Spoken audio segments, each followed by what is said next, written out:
Bien, Torres. esto es en Radio Exitosa, General Wilson Barrantes. Bueno, yo esto lo grafico que la administración unitaria y centralista del Estado peruano va a continuar produciendo más corrupción en el Perú. Y lamentablemente, como estamos mirando, ni el Contralor ni el Papa Francisco podrán hacer nada. Lamentablemente, esto hay que decirlo crudamente. Estamos en el puesto 84, según Transparencia Internacional. Sí, y le digo esto porque en un país como el nuestro, como ya es harto conocido, multicultural, multilingüe, multiétnico, geográficamente heterogéneo, la única forma que tenemos de administrarlo mejor es siendo federalistas. ¿Y por qué? Porque ahí el federalismo permite la descentralización y desconcentración de todos los mecanismos de control político, económico, contable, financiero.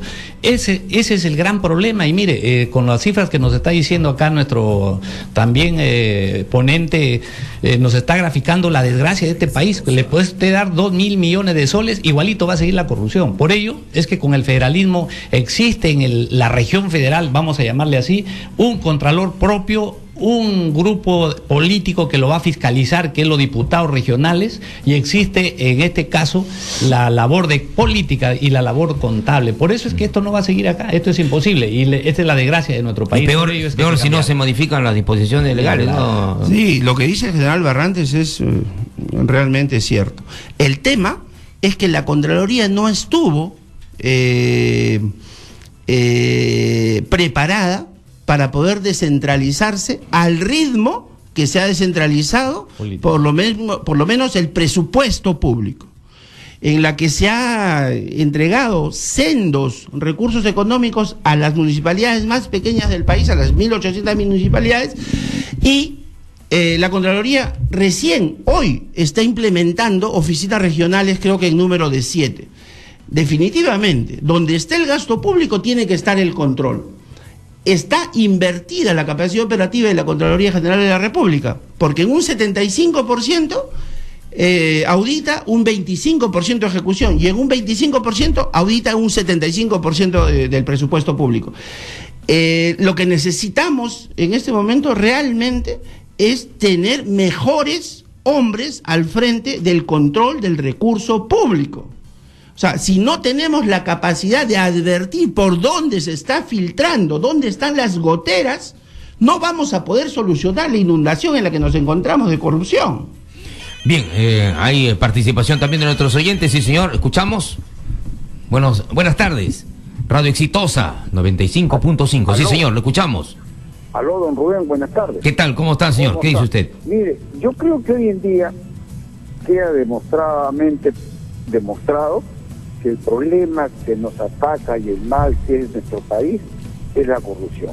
Yo lo vengo escuchando continuamente a usted, don Rubén, y al general Barrantes, y acierta mucho cuando ustedes son realistas, porque ustedes son realistas, tienen una visión de futuro de lo que hoy en día es nuestro país. Entonces no son un medio de información que hoy día nos engañan tan a un interés económico, a un interés político, el caso de usted, el caso del general Barrantes. El general Barrantes hoy día prácticamente es la reserva moral de nuestro ejército, porque yo he sido del ejército, y la verdad me sentí indignado cuando todos los militares generales están metidos en narcotráfico, en drogas, en robo de gasolina y en todo. Y hoy en día he escuchado al general Barrantes, la verdad me siento nuevamente recuperado la honra de nuestro ejército peruano. Yo le quisiera hacer una pregunta al general, porque coincido con él el tema del federalismo. Nuestro país necesita una mano dura, y quisiera decirle al general si él necesitaría plata hoy en día, si él vendería su espada, porque muy fácilmente lo hemos escuchado al señor, como dice el doctor Bobbio, salir el general Urresti a decir, voy a vender mi espada. Una espada de honor, general Barrantes, que se la dan a los generales, se la dan a cualquiera, la espada, la réplica de la espada del almirante Bolognesi. Yo creo que es una burla lo que dice este señor, burlarse prácticamente del ejército, de los militares, de lo que hemos estado en la lucha, en la guerra contra este país que nos encontramos en una guerra interna, y que hoy en día muy fácilmente pues este señor salga a decir, voy a vender mi espada. ¿Es posible vender la espada, general Barrantes? Muchas gracias, don Rubén. Bien. Coronel Bolognesi, señora, por si acaso. Ya, muy bien. Bueno, en primer lugar quiero decirle que Bolognesi se hubiera molestado si le decían almirante, lógico, porque es olvídese, ¿no? Él es el gran mariscal del Perú, coronel Francisco Bolognesi Cervantes. Bueno, quiero decirle que en realidad es un honor, pero de los más grandes, recibir una réplica del sable del gran mariscal del Perú, el coronel Francisco Bolognesi. Y quienes hemos tenido el privilegio y el honor, por así decirlo, de recibir este sable, prácticamente para nosotros es lo mejor que nos ha podido suceder en la vida. Fíjese, no hay dinero que pueda comprar uno parecido, no hay nada en este mundo que pueda hacer el recibir este sable. Y quienes vivimos en el sacerdocio de la carrera de las armas nos manejamos por códigos. El recibir una condecoración, el recibir un sable es lo más sagrado que uno puede tener, y en verdad eso es gratificante. Y a nosotros, y le digo en nombre de los generales, nos hemos sentido indignados en su más sumo extremo, porque no era posible que un acto de esa naturaleza ser utilizado políticamente con la finalidad de generar una suerte de vamos a decir, de disculpa pública porque estoy procesado. No, señor. Además, cuando se sabe claramente que los militares y cualquier miembro de las fuerzas del orden que esté sometido a un proceso por la defensa del Estado, el Estado está en la obligación moral y por supuesto en la obligación, de acuerdo a la ley, de cubrirle los gastos que irrogue esta defensa.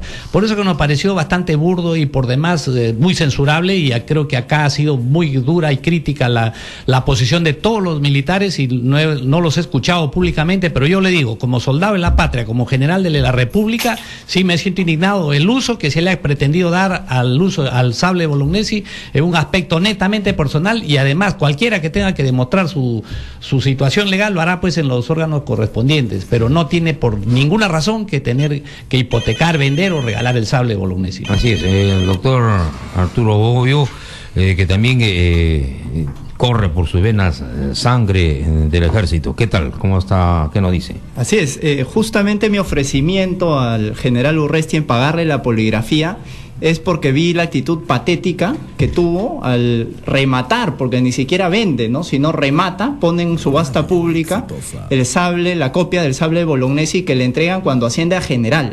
Recordemos que en 1825, cuando Bolívar participa en Ayacucho, y Junín y Ayacucho, Cayetano Freire, que era el intendente de Lima, le manda a hacer un sable. O sea, nosotros no le dimos oro o plata, sino le dimos un sable en agradecimiento por su apoyo en Junín y Ayacucho. Entonces, el sable para el militar es un tema de honor. Incluso en muchas batallas, cuando el militar ya iba perdiendo, rompía su sable para que no caiga en manos del enemigo. Claro. Entonces, pues este señor, pues mañana, si es Dios nos libre, presidente, venderá pues la bandera, el uniforme Bolognesi, pues si nos faltan recursos, ¿no?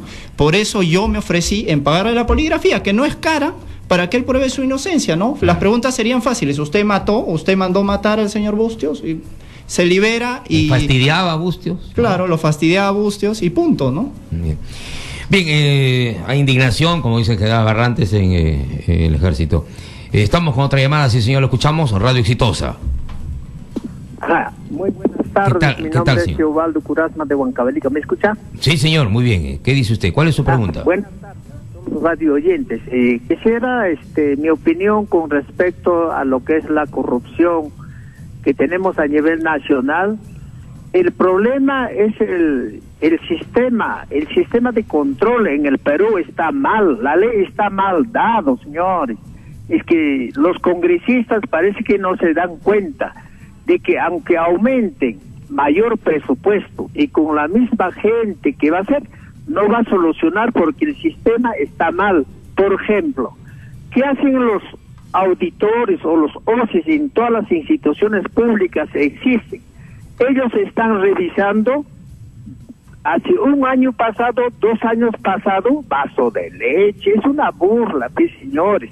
Lo que tiene que haber es cambio de la ley y el sistema de control, que tiene que ser preventivo, que tiene que controlar.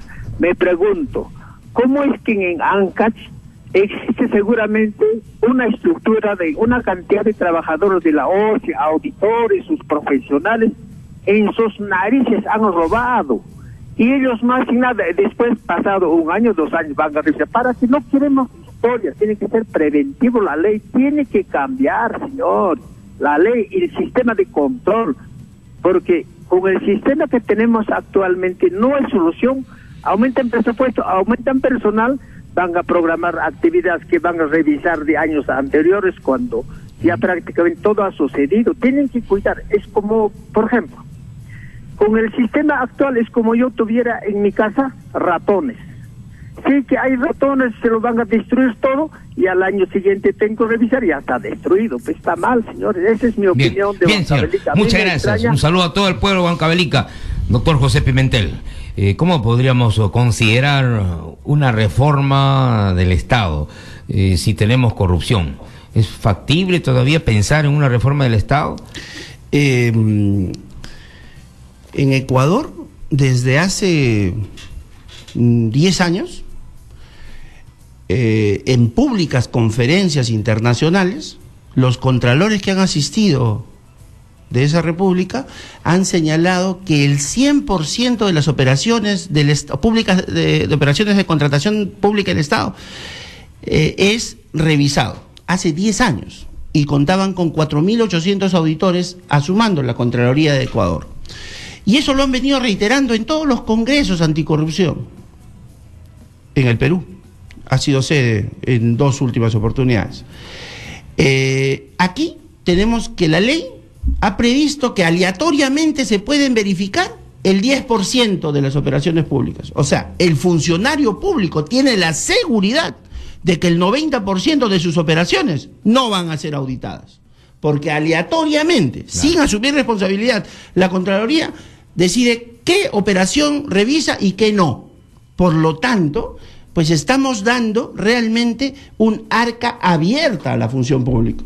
Aquí lo que tenemos que invertir en un proceso de crecimiento tan grande del país, en el que tenemos que resguardar el erario público, la cosa pública, el dinero del Estado, tenemos que garantizar que los controles puedan ser más eficientes.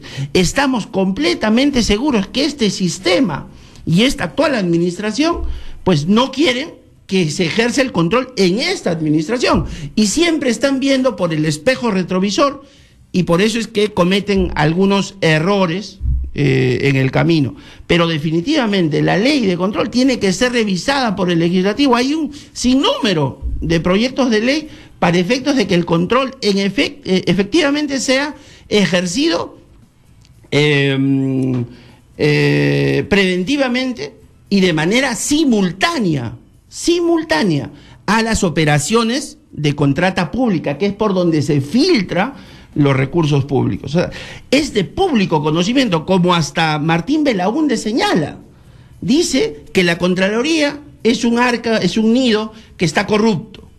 Dice que la Contraloría va a las municipalidades solamente a exigir recursos públicos, a exigir coimas. Y llama corrupto también al Contralor, porque dentro de las 30 empresas que lo habrían vinculado con él, ninguna de esas tiene relación efectiva con Martín Belaúnde. Fíjense quién está indilgando corrupción a la Contraloría.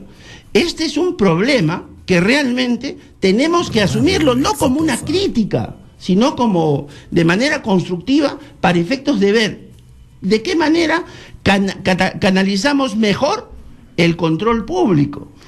Todo lo que se diga contra una institución se toma como crítica y por lo tanto se desecha. Creo que aquí lo que debe tratarse es de tomarlo para efectos de que sea un insumo para mejorar nuestros sistemas. Claro. Bien, lo último que hemos recibido es que la jefa de gabinete ministerial en el último pleno del Congreso dio por concluida la designación de Mauro Castañeda Prada como director de la Dirección de Contrainteligencia de la DINI mediante resolución del 20 de marzo. Respecto a Rosendo Chávez, la titular de la PCM informó hoy que solicitó a la Fiscalía de la Nación que este agente de la DINI sea incluido en las investigaciones sobre denuncias contra la DINI. Es decir, actuamos después, como hemos dicho esta tarde aquí en Radio Exitosa. Bien, doctor Bobbio, ¿qué sugiere usted? ¿Usted concuerda con la posición de José Pimentel? Efectivamente, concuerdo con él, pero voy más allá en el aspecto de plantear una reforma, como dijo nuestro radioescucha de Huancavelica. Ya el doctor Paz de la Barra tiene un libro muy importante respecto al control del poder. Entonces, ¿él qué propone? ¿No? Incluso creo que el doctor Paz de la Barra ha estado por Huancavelica. Él propone que tanto el Ministerio Público, el Poder Judicial y el Contralor de la República sean elegidos por voto popular, porque eso empodera a nuestro Contralor. Porque como el Contralor va a controlar a quien lo elige, que es el Congreso. Entonces todo parte en realidad todo parte desde la norma. O sea, la manera de elección, el empoderar al contralor. Y evidentemente, si alguien me elige a mí, ¿yo cómo lo voy a poder controlar, no? Bueno, general Barrante, estamos a foca cero prácticamente, porque si vamos a señalar que el 90% de todos los contratos que realiza el Estado no pueden ser revisados, solamente se busca o se escoge 10 al azar, porque eso significa aleatoria. Entonces, no estamos bien. No, definitivamente, por eso es lo que acá siempre censuramos, que esta es una cleptocracia, un narcogobierno, una corrupción gubernamental. Tanto así que hemos dicho que si el señor Quirós se despertara e hiciera su segundo capítulo, y en realidad este sería la corrupción.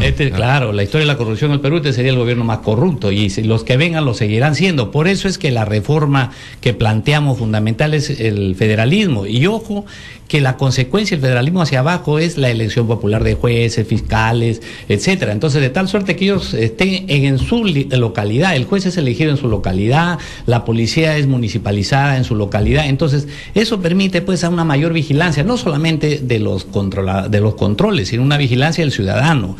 Porque si el ciudadano no vigila, entonces llegamos a un momento que a nadie le importa. Fíjese, por este caso que ha ocurrido en la DINI, un caso parecido en Estados Unidos, le cayó la presidencia al señor Nixon, perdió la presidencia, y acá nadie se indigna. O sea, porque que esto aquí, es igual que un Watergate. Claro, ¿no? es igualito, la misma connotación. Mire usted, y lo más grave es acá que la gente, esto equivaldría, por ejemplo, para decirle al radioyente como que si usted hubiera encontrado a su mujer sacándole la vuelta y no pasa nada, usted se queda tranquilo. O sea, acá aceptamos la infidelidad. Eso es lo que quiero decirlo en una manera, digamos, para que nos entiendan los radioyentes. Aquí nos han violado y no pasa nada. Nos han penetrado en todo sentido y no pasa absolutamente nada. Por eso es que esto es grave. Por ello es que planteemos una reforma en serio. Por eso es que criticamos todas esas reformitas que han hecho entre gallos y medianoche, que la silla vacía es como hacer un sándwich de alfalfa, pues es algo así parecido, ¿no? Esto es ocioso, es inocuo y no va a solucionar el problema. Bien, y en el caso de la DINI, finalmente, general Barrantes. Bueno, en el caso de la DINI, varias veces hemos sustentado aquí, por su intermedio hemos dicho, de que la reforma ha debido ser hecha por los nuevos reformadores que sean los nombres del Congreso. Estos señores que están entrando, por favor, ¿qué personaje notable tiene o qué características tienen para reformar? Señores, ellos van a aprender. Se ha puesto el viceministro de Defensa para que presida la... Claro, y ese señor no tiene la más peregrina idea de lo que es inteligencia, pues el señor trabaja aspectos contables, financieros, es economista, y él igual es el señor de viceministro del Interior, pero son parte del gobierno. O sea, yo no puedo poner a los mismos gatos de despensero, pues. Entonces aquí, si hubiéramos querido en serio verdaderamente esto, hubiéramos nombrado ya a través del Congreso por una ley, un artículo único que nombren a los funcionarios en un plazo de 30 días y automáticamente ellos se encargan de la reorganización. En caso contrario es ocioso, no va a tener ningún resultado. Bien, estamos con la participación de otro oyente. Sí, señor, lo escuchamos. Esto es Radio Exitosa. Sí, señor, Exitosa Domingo. Aló, buenas tardes. ¿Qué tal? ¿Cómo está, señor? ¿Qué dice usted? ¿De dónde llama? Estoy llamando de Huacho, de la provincia de Bogotá. Sí, señor. ¿Cuál es su pregunta? Más bien mi propuesta. A ver, diga. Mi propuesta sería de que nosotros sabemos que el Congreso está lleno de más del 90% de abogados. Por eso es que nuestro país no puede desarrollar, porque prácticamente ellos acumulan una serie de leyes que no son concretamente exitosas. Ya. Yo pienso que tanto el Congreso como la Contraloría del Gobierno deberían tener la participación de ingenieros que apliquen sistemáticamente el planeamiento estratégico de la cuestión jurídica. O sea, en otras palabras, debería ya desarrollarse una escuela que tenga que ver con la ingeniería jurídica. Ese es un punto. El otro punto es, yo vengo trabajando más de 25 años en gestión gubernamental con varias municipalidades. Tengo 52 años. Hasta la fecha, de las más de 122 denuncias que hizo la Contraloría, ninguna tenía éxito. No creo que sea por una cuestión de planteamiento. Yo pienso más bien que la misma Contraloría de la República debería ser investigada incluso desde el mismo nivel del Contralor de la República. Bien. Porque veo que aquí prácticamente hay una corrupción al más del 150%. Ahora, bien, señor, sí. Bien, vamos con otra pregunta, otro señor. Sí, señor, ¿lo escuchamos? Buenas tardes. Sí, señor. Aló. Sí, le escuchamos. Mire, el Sistema Nacional del Control está diseñado para que la corrupción campee en todo el Perú. Por ejemplo, El Contralor, por ejemplo, lo premió al presidente de la región Ancash como el mejor presidente regional del Perú, y a las 3 semanas ese presidente, con todo ese gran prestigio y esa presea que le dio el mismo Contralor Fuad Curi, ordenó asesinar al más cáustico crítico que tenía. Bien. Ese Contralor, en otras palabras, es cómplice del asesinato de ese señor que murió por orden de Álvarez. Y eso ha venido haciendo el Contralor en todo el Perú. Por ejemplo, en el Callao. Todo el mundo sabe que en el Callao hay una corrupción de más de 20 años y el Contralor habla de Piura, habla de Chiclayo, pero nunca habla del Callao, porque nunca va a controlar a su primo hermano, que es el señor Alex Curi. Bien, ¿está blindado algunos gobiernos, algunas gestiones de la administración pública, doctor José Pimentel? Sería bueno recordar, Rubén, que no solamente Fuad Curi condecoró, sino que también Ollanta Humala lo denominó el mejor ejecutor y que lo iba a llamar a que lo asesore en Palacio de Gobierno. Así es, eso fue lo que dijo. El caso del Callao es emblemático, tiene que ser investigado. Creo que no necesariamente por esta Contraloría deberíamos de dar mejores iniciativas para que se hagan investigaciones, no solamente en la provincia constitucional, sino que creo en todo el ámbito nacional, para reducir el